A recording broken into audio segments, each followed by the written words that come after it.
압도적인 가격 경쟁력과 출중한 스펙으로 세계 경전투기 시장 정복을 눈앞에 두고 있던 한국의 FA50.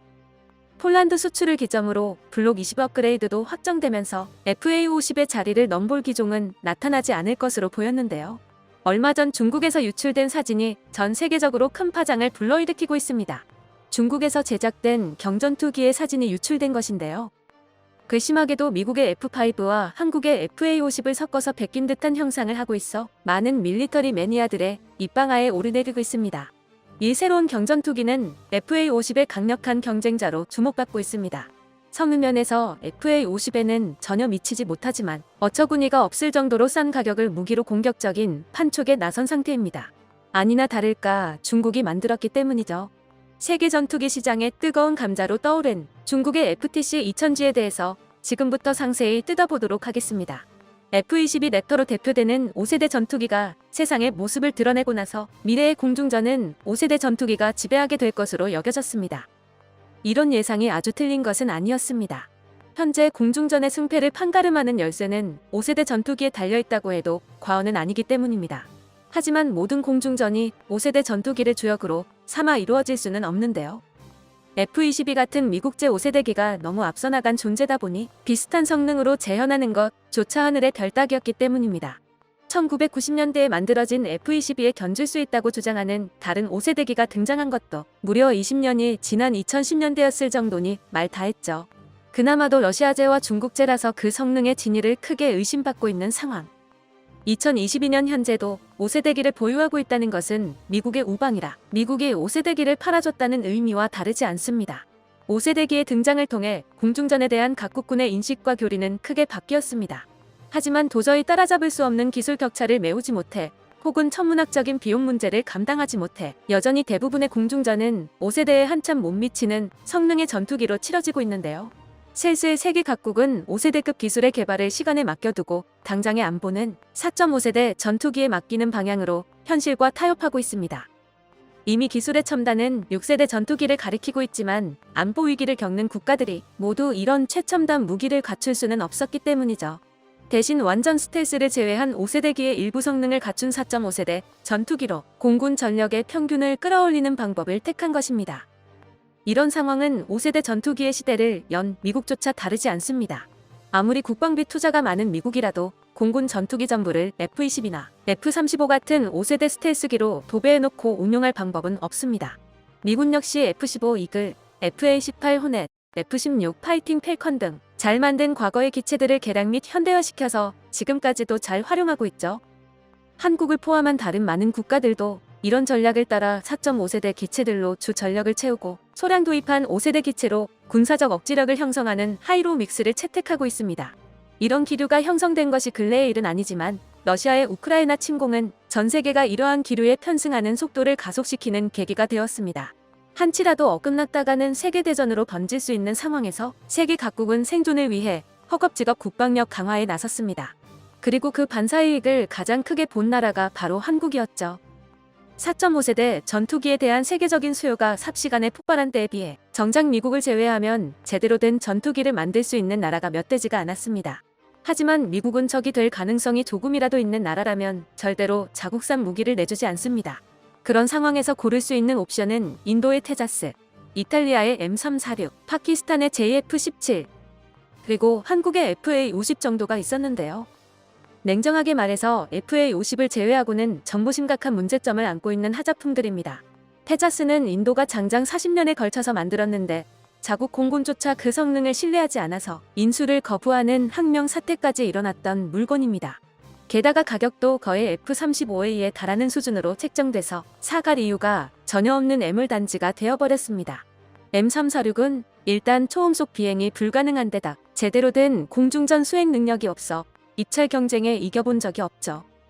JF-17은 파키스탄이 중국과 합작했다고 주장하지만 사실상 중국이 다 만들고 있는 전투기입니다. 일단 그것만으로도 미국의 눈치가 보이는데 더 심한 문제도 많죠. 러시아와 중국 사이에서 부품을 가지고 어설프게 줄타기를 하던 파키스탄 때문에 JF-17은 엔진에 치명적인 결함을 달고 사느라 천문학적인 유지비를 잡아먹습니다. 게다가 성능 경쟁을 위해 뒤늦게 추가하기 시작한 기능들 때문에 최신형인 블록 3에 도달해서는 도저히 가격 경쟁력을 논할 수 없는 입지가 되어버렸습니다. 이런 수준 미달 경쟁자들 사이에서 비록 체급이 작더라도 훌륭한 수출 실적과 실전 경험까지 갖추고 있는 FA50은 믿을만한 선택지로 떠오르게 되었습니다. FA50과 그 원형인 T50은 인도네시아, 이라크, 필리핀, 태국으로 팔려나갔고 폴란드 수출로 마침내는 나토의 문턱까지 뚫었습니다. 그리고 이를 계기로 A사 탑재, 공대공 공대지, 무장 통합 등을 포함한 블럭 20으로 강력한 업그레이드를 꾀할 수 있게 되었습니다. 그리고 이 개량이 끝날 쯤에는 FA50이 세계 경전투기 시장을 제패하는 것이 꿈이 아니게 될 예정이었죠.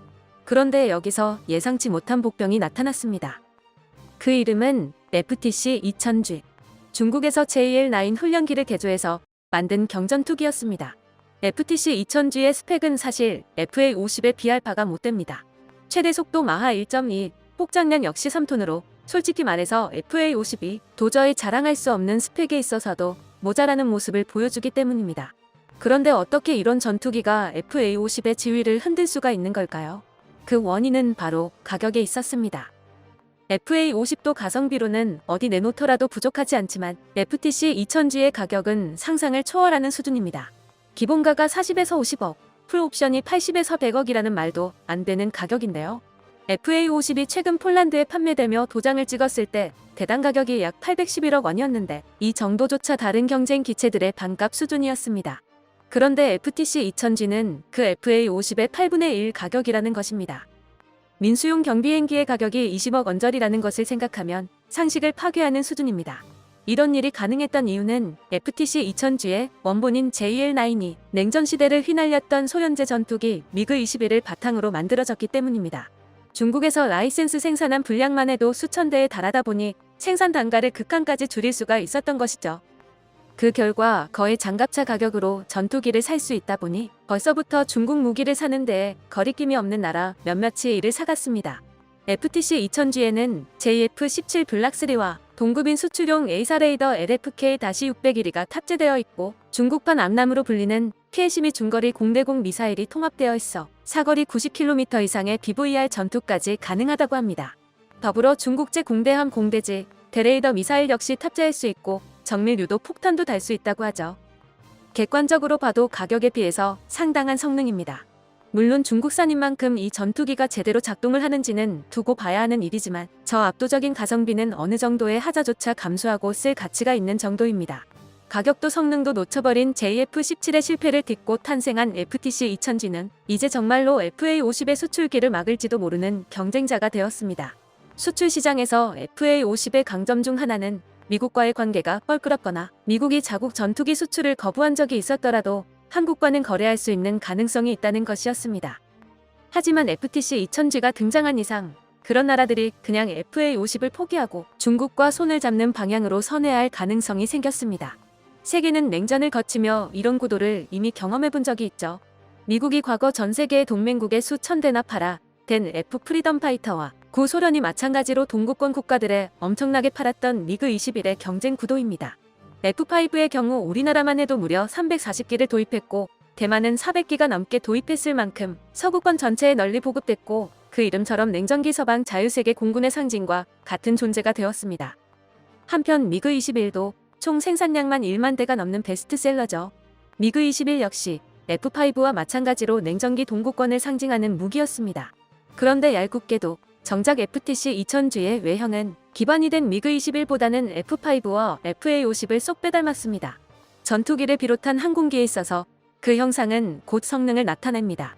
아무리 여태껏 항공기 형상의 역사가 한 가지 형태로 압축되는 수렴 진화의 양상을 띄었다고는 하더라도 캐노피와 엔진부의 형상은 F5나 FA50을 참고하지 않았다고 발뺌할 수가 없는 수준입니다. 매번 그래왔듯이 중국이 또 양심도 없이 타국 기술자들의 성과를 베낀 것입니다. 중국은 몇 달 전 새로운 스텔스 전투기 J-35를 공개하면서 자신들이 미국의 F-35를 베꼈다는 정황을 숨기려고도 하지 않았죠. 센서, 레이동, 조종석 구조, 개폐 방식까지 어처구니 없을 정도로 똑같았는데요. 한국이 KF-21을 날리고 얼마 되지 않아 깜짝 공개된 J-35는 누가 봐도 F-35와 판박이었고 심지어는 제식 번호까지 베껴놔서 전문가들조차 고개를 내저었습니다. FTC 2000G 역시 마찬가지의 맥락이었을 것으로 보이는데요. 물론 앞서 말했듯이 FA50을 비롯한 서구권의 무기들이 이보다 못하지는 않으니 싸워서 질 걱정은 하지 않아도 될 것입니다. 하지만 시장에서의 경쟁력이라는 차원에서는 충분히 경계할 만한 대상이 되죠. 두려워할 필요는 없겠지만 그렇다고 해서 적성국인 중국의 무기를 과소평가하는 것도 바람직하지 않을 것입니다. 부디 한국이 이러한 위기를 현명하게 극복할 수 있기를 바랍니다. 끝까지 시청해주셔서 감사합니다. 도움이 되셨다면 좋아요를, 다른 이야기도 궁금하시면 구독을 눌러주세요.